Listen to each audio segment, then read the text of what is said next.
Hello and welcome to In Retro, Episode 3, Brataccas, 1985 by Pygnosis. Brataccas is a futuristic, beautifully animated, side-scrolling adventure game that today stands out as one of the most imaginative 16-bit RPGs of its era.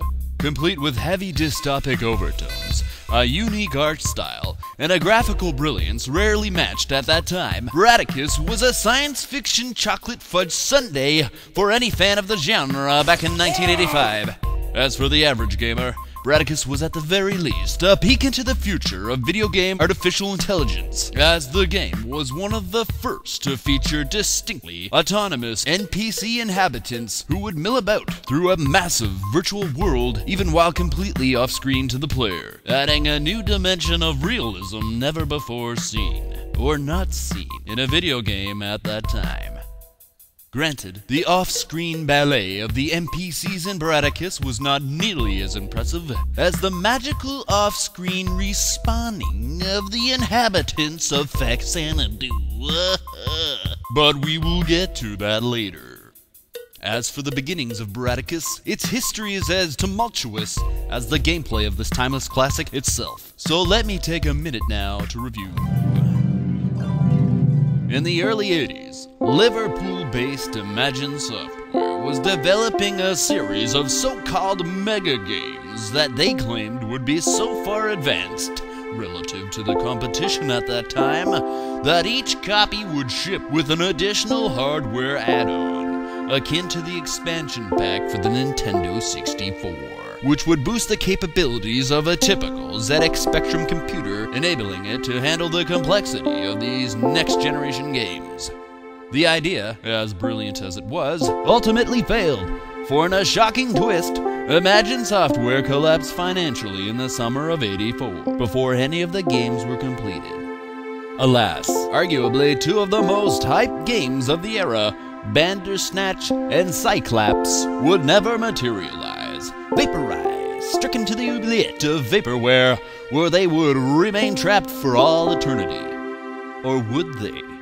Remember, friends, the Bandersnatch is a very elusive creature.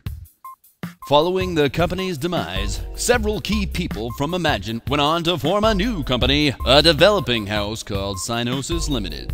And in 1985, for the Amiga, the Mac, and the Atari ST, Pygnosis released their very first title. Was it Bandersnatch? Not exactly. Oh, Cyclops? Not really. But a mega game all of its own. From the ashes of Imagine rose a great golden phoenix. Welcome to the mega world of Brataccas.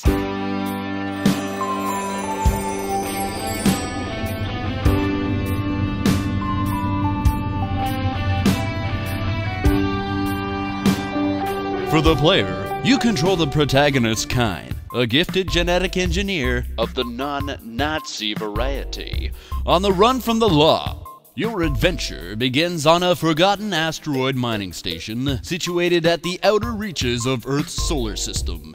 And somewhere, hidden within that harsh and lonely place, lies the evidence that proves your innocence.